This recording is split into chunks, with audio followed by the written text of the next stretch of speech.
Satnam, Vaheguru Ji Ka Khalsa, Vaheguru Ji Ki Fateh. Welcome to another in our ongoing program, another episode in our ongoing program, Your Miracle Mantra Moment. And before we begin chanting Dandan Ram Das Guru, I just wanted to give you a few minutes to arrive, some of you who want to do this live. And I'm wanting to say that as you post in the, sorry, got a text here. In the comment section, if you could just post your name and where you're from or where you're logging in from, that would be terrific. And then during any point in the program, if you have any questions, just feel free to put them in the comments. And after we've chanted the Dandan Ram Das Guru, then for 11 minutes, then I'll take a look at those questions, or we'll just talk about some things that may be on all of our minds related to the Shabad. So I wanted to let you know that I played two different tunes over the last few sessions. And today I'm going to play a different tune, a third tune. And it's a tune that was composed and made very popular by a very well-known and very loved musician in the Sikh world who recently passed away due to coronavirus, by Nirmal Singh. And so this is his tune, and my apologies, I'll do what I can with it. But you should, at some point, look on YouTube or Spotify, anywhere you find your music, and look for Bhai, that's B-H-A-I, Nirmal, N-I-R-M-A-L, Singh. And he has been very prolific in his career of recording many, many beautiful Shabads. And this was one that was very well known by people who knew of him and very much loved. So I'll do my best, and here we go.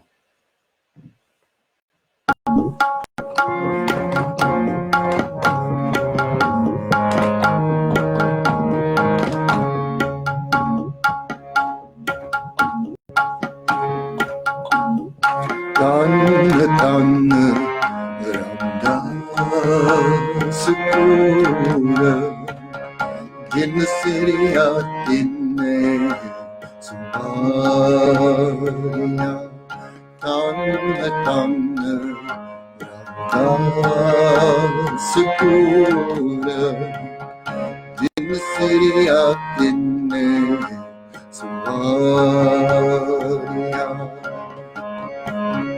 Jin Siriya Dinne Sumariya Jin Siriya Dinne Sumariya Jin Siriya Dinne Sumariya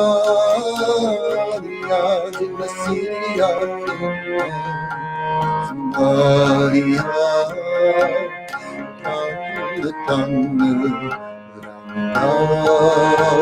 Sukura Jin Siriya Dinne Sumariya.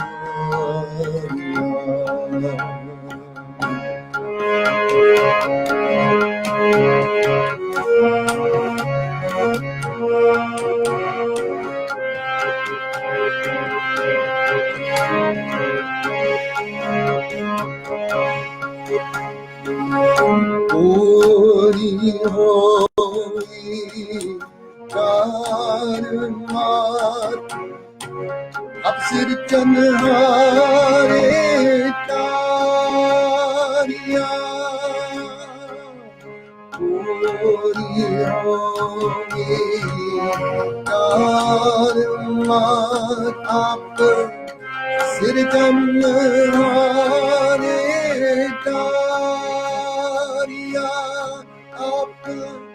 Siritanı anetariyan Tanrı'dan sıkılır Dinsiyatinne Suvariya Tanrı'dan sıkılır Dinsiyatinne Suvariya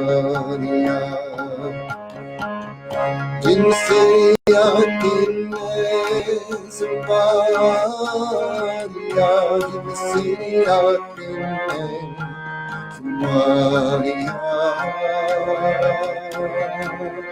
Dinsiyatinne Suvariya Dinsiyatinne Suvariya Tanrı'dan sıkılır Dinsiyatinne Suvariya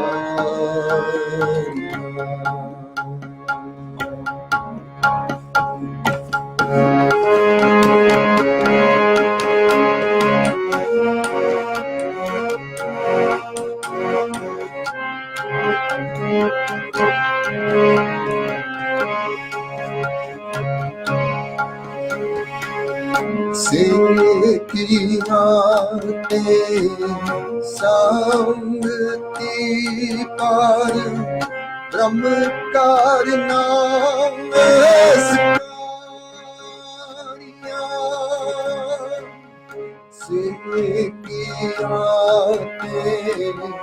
Samgati Par Brahmakarna Askarya Par Brahmakarna Askarya Tanrı'dan sıkılır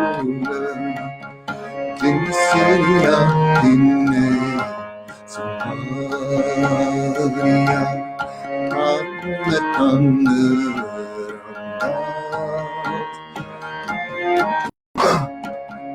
Dinsiyatinne Suvariya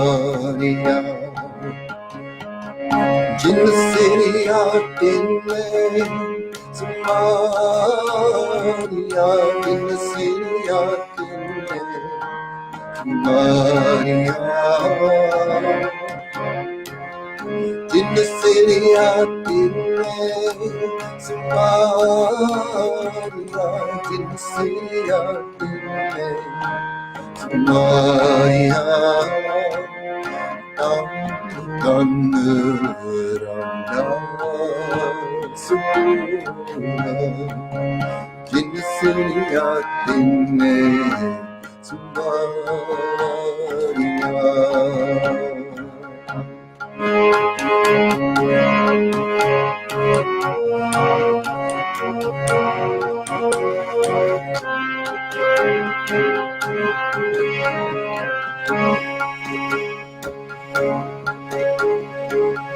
Atıldı atawa Dol tera Antar parvariya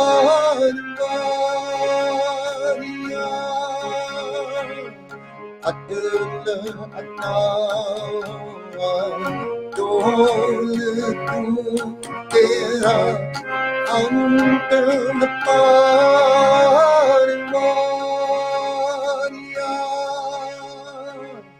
Jinni seviya Bautar Seykul Karım Tariya Jinni seviya Bautar Seykul Karım Tariya Tanrı'dan sıkılır tình mê Somalia Tăng mơ Sukuna Jinasiya Tinme Somalia Jinasiya Tinme Somalia Jinasiya Tinme Somalia Jinasiya Tinme Somalia Jinasiya Tinme Somalia Tanna Tanna Sukuna Jinasiya Tinme Somalia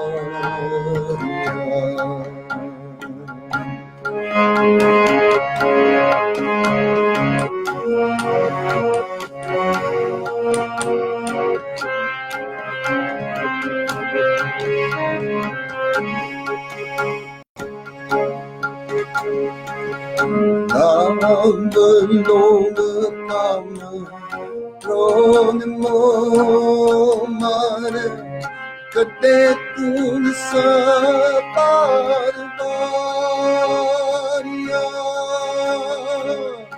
Nam belonge kamu Rone momare Kadetun sabarbaria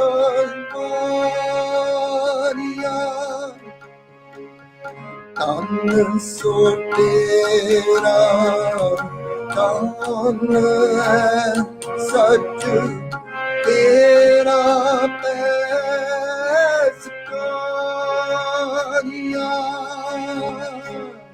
Tann sortera Tann hai sach tera pescariya Sach tera pescariya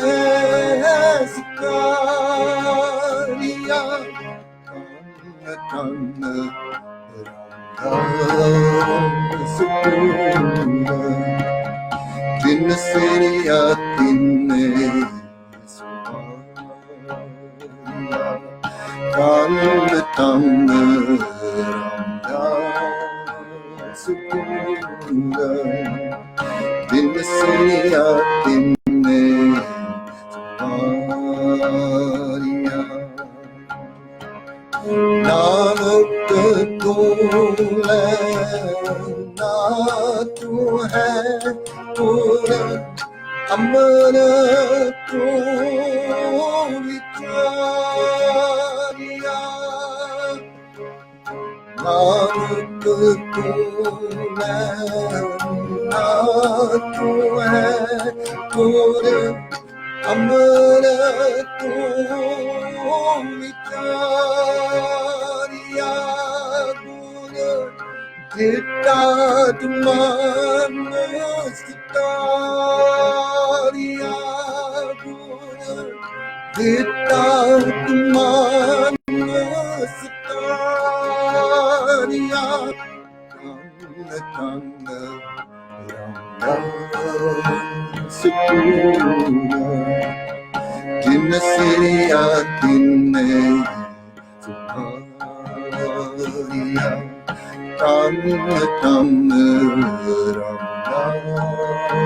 Sukuna Jinasiya Tinme Somalia Jinasiya Tinme Somalia Jinasiya Tinme Somalia Jinasiya Tinme Somalia Jinasiya Tinme Somalia Tanna Tanna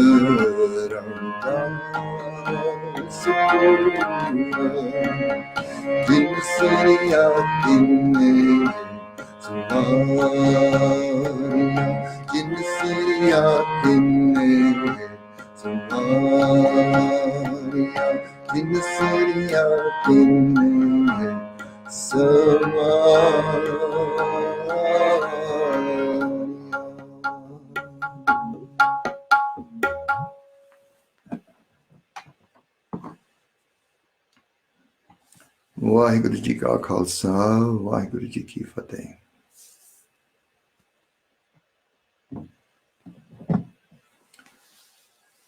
So I'm going to move the computer a little closer so I can see your comments. And so let's see what we have here.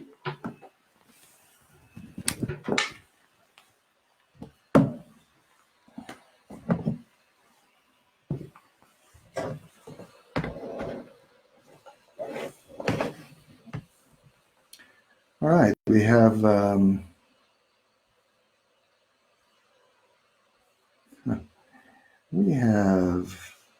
Lorena from Ecuador, Satnam, and Iamata, Kirandeep from London, very nice. And let's see, we have Billy McPherson, I don't know where you're from, and Puram Grawal is saying no very clear. I'm assuming that there's some audio issues. I don't know. Some days are better. You know, the internet seems to be getting overwhelmed some days with all the people who are working from home and whatever. So Jack from Estonia and London. Wow, you're in two places at once. Amazing. And Deborah, yeah, it sounds like she's having sound issues too, and I'm sorry about that.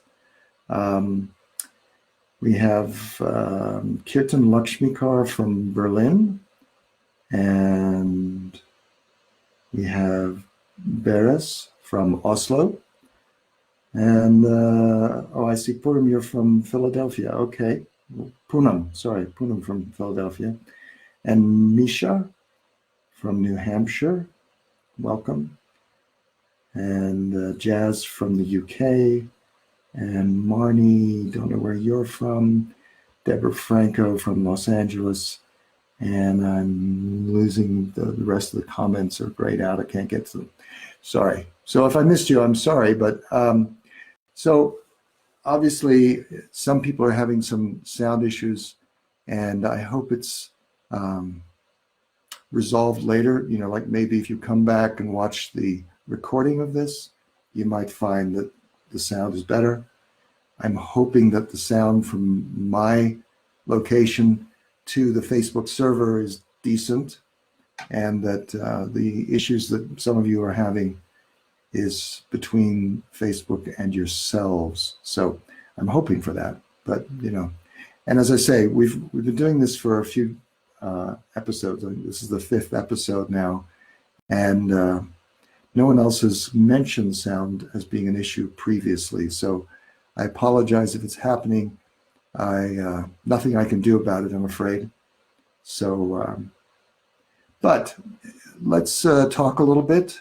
Maybe you can hear me more easily without distortion when I'm just speaking rather than with music. I hope that's the case. So I've talked a lot about this Shabbat over these last 4 other sessions. And, you know, I'm thinking a lot of you are new to this discussion.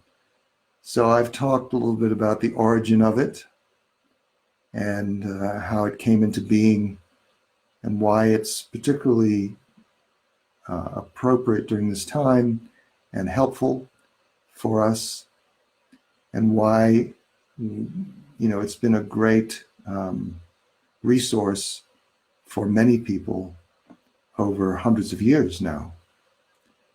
So it was written when the fifth Sikh Guru first came into his leadership, when he was placed onto the throne of the Guru after his Guru and father, Guru Ram Das, had died.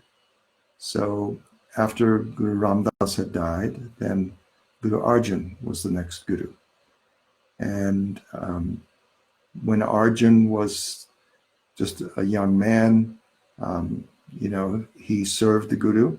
And even though there was an older brother, and it was typical or normal that the older brother would, just as in many situations throughout the world, the older brother often inherits the business or perhaps the home or whatever, the estate often gets passed in entirety to the eldest son.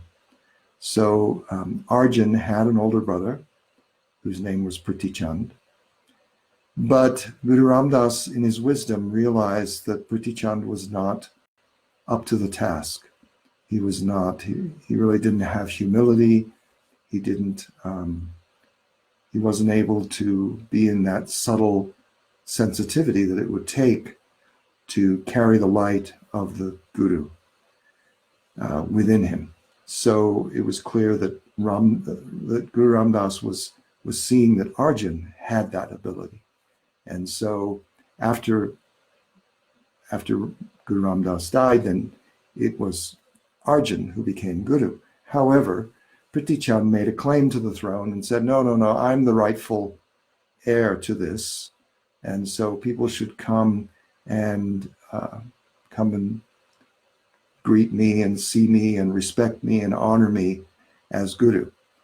And some people did that, and some people were confused, and some people understood that Arjan was the rightful Guru, and so they went there too. So in this time of confusion, these two musicians who wrote this composition, Balwand and Sata, they also became confused, let's say it that way.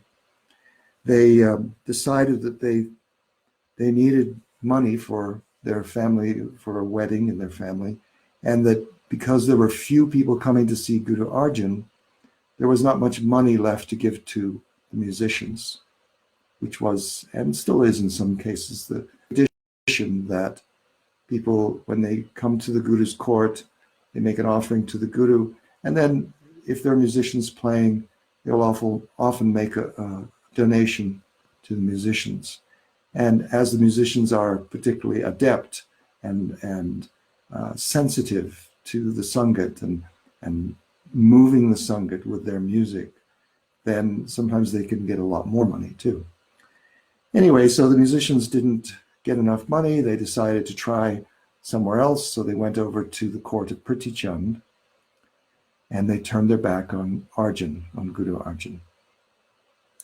So the long story I've told in previous sessions, you can go back and listen to it, but ultimately they needed a way to come back into the court of Guru Arjan, and so they made this composition, and it's part of a longer composition called Balwand Diwar, and it's included in the Sri Guru Granth Sahib. And I haven't actually talked about that part of the story either yet. So, Guru Arjan, the fifth Guru, was the person who compiled what we refer to as the Adi Granth, or the primal Granth. And that Adi Granth is 90% of what we now call the Sri Guru Granth Sahib. The only thing that was added to the Sri Guru Granth Sahib was the writings of Guru Tegh Bahadur, the ninth Guru. And that addition was declared by the 10th Guru, Guru Gobind Singh, who said, okay, with those compositions from Guru Tegh Bahadur, this whole composition, this whole group of Gurbani, we call it, is now so divine, so perfectly aligned that when when I am no longer in my physical body, this is Guru Gobind Singh, the 10th Guru, saying this, when I am no longer in my physical body, then all that energy of Guru will be manifest within the Siddhi Guru Granth Sahib, and that all Sikhs should revere and bow to that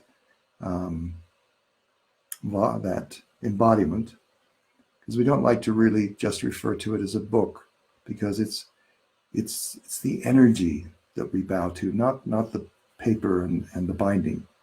It's showing respect to the Gurbani, to the sound current, and to the wisdom within those pages. And so after Guru Gobind Singh, then all Sikhs bow to the Siddhi Guru Granth Sahib. But what I was talking about was this: how did this end up in the Siddhi Guru Granth Sahib? Well, we often think of the Siddhi Guru Granth Sahib as just being the writings of the Gurus, the Sikh Gurus. But in fact, that's not the case. There were a group of what we call bards or poets, mystics, who had either been contemporary to the Guru, meaning they lived around the same time, or they had lived before even Guru Nanak, and that their writings had been, their compositions had been so in alignment with the teachings of the Gurus that Guru Arjan, in his expanded consciousness, saw those as being compatible and supportive and important. And he brought those compositions in to be with the writings of the other Gurus. So, so it was that when this composition was presented by Balwand and Sata as their atonement, as their way back to be in the court of the Guru, then Guru Arjan saw the beauty, the humility, and the importance of this composition, that he took that and also included it in the Siddhi Guru Granth Sahib. And it's pretty special. You know, it's not like any musicians that would happen normally. So so this is poignant that we remember this Shabad, because it was so important that the Gurus saw that. And what was so important about it, I've talked about in the previous episodes, but mainly it's about confronting our own negativity, our own ego, and being able to transcend that and transform our consciousness so that we can be elevated and see truth and understand that. And that's the story of those two musicians, how they ended up realizing their mistake of turning their back on the Guru and then coming back in humility and service to the court of the Guru. So it's a great lesson for all of us. And, you know, at the very end of the composition, so as I said, this is one section of a much longer composition. But at the end, the lines at the end, Balwand and Sata, the musicians who composed this, they say, Nanak tu lehna, tu hai Guru Amar, tu vicharya. And so, Sodium is a chemical element with a symbol Na and atomic number 11. It is a soft, excuse me, silver white. Siri wanted to chime in on my conversation here with you. Anyway, so Nanak tu lehna, tu hai Guru Amar tu vicharya. In this line, they're saying, they're speaking to Guru Ramdas, even though at this time Guru Ramdas had already left his body and Guru Arjan was Guru. But the whole composition is kind of addressing the greatness of Guru Ramdas. And so in this line, they're saying, "O Guru Ramdas, you are the embodiment of Nanak. Nanak tu lehna." Tu lehna is Guru Angad. That's the second Guru. So you are both Nanak, O Guru Ram Das, you are both Nanak, and you are the second Guru, Angad. And then, so Nanak tu lena tu hai, Guru Amar, meaning Amar Das, the third Guru, tu vicharya. So the composers, the musicians are saying, "Oh, Guru Ramdas, we acknowledge, we understand, we see that you are the embodiment of Guru Nanak, Guru Angad, and Guru Amar Das, the first three Gurus. Guru Ramdas was the fourth." So, it's right there. And this was the particular stumbling point that caused much of the pain around the separation of the musicians from the court of Guru Arjan, was that after they left the court of Guru Arjan, they made public statements that they did not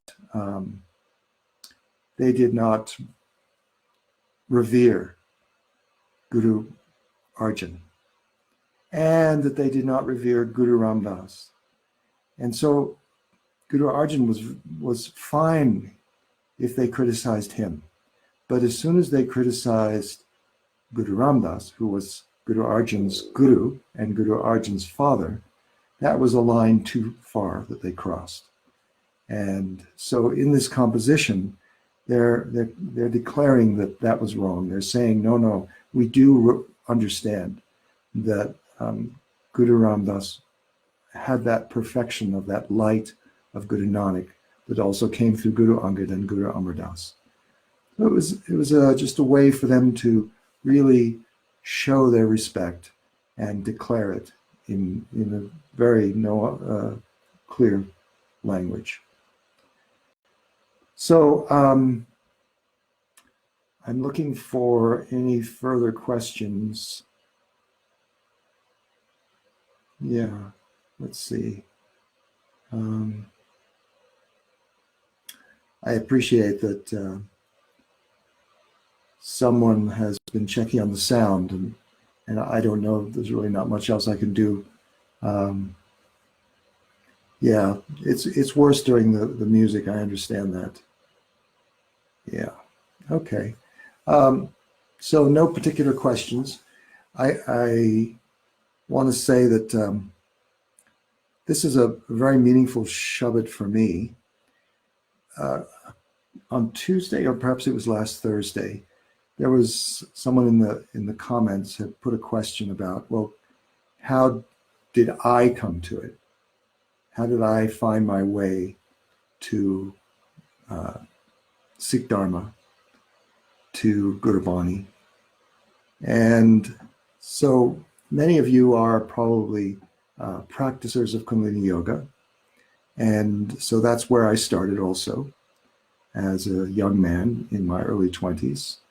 And then I started to hear a little bit about Japji.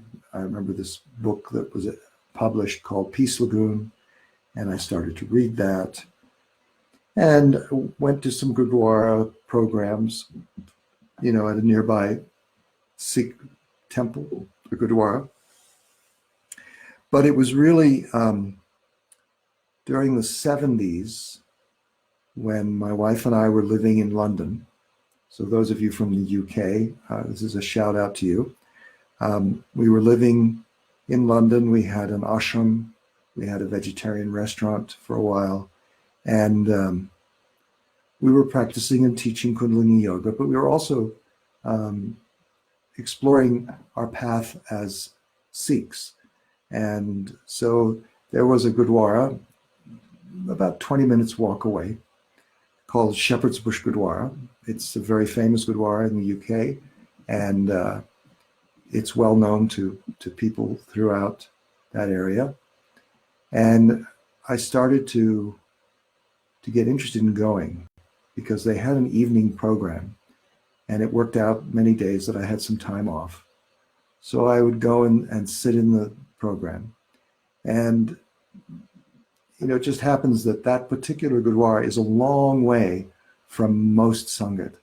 So that early evening program, it wouldn't have very many people. And many times I might be the only one sitting there listening to the kirtan. At the very least, there were so few people that I could sit right up front, close to the musicians. There was a low stage that came up, and I would be able to get close to them.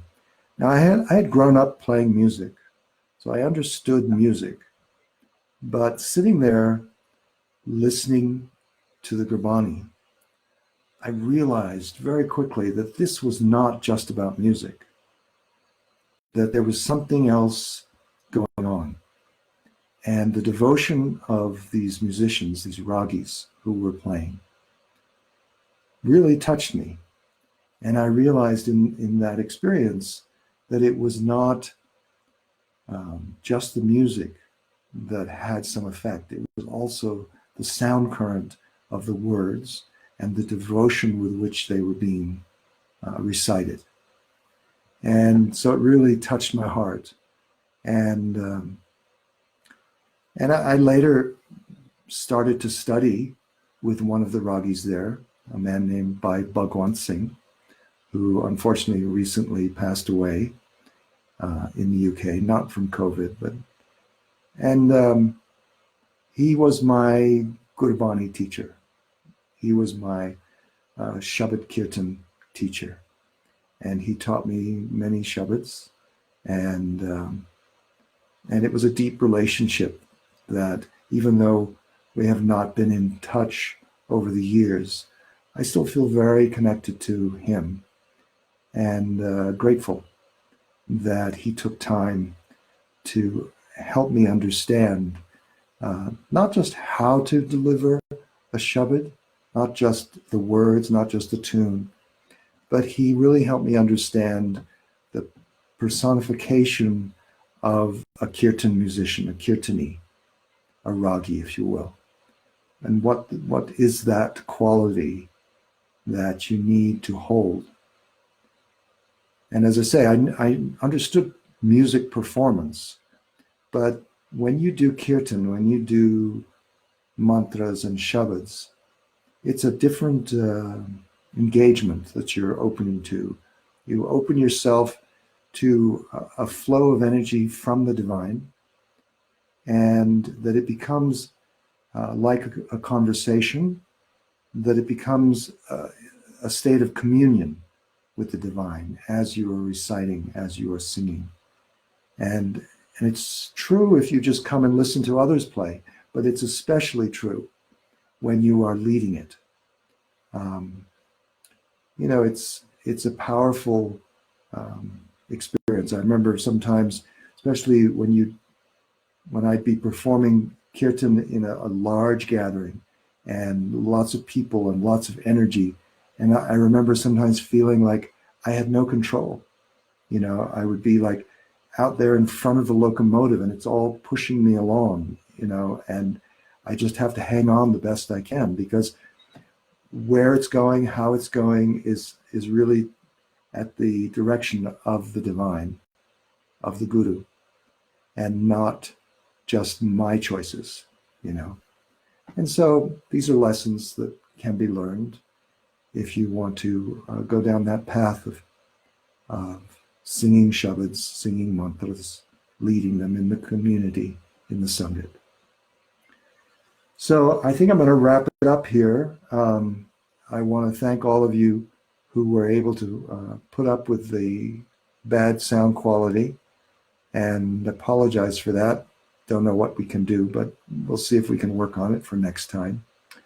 And blessings to you all. May you stay safe and healthy during this time of COVID isolation. May you stay home if you can, and may you be blessed by the touch of the Guru's word, the touch of the sound current of the mantra and the shabad. Practice when you can, find other recordings, whatever it takes. All right, so all blessings to you. Satnam, Waheguru Ji Ka Khalsa, Waheguru Ji Ki Fateh.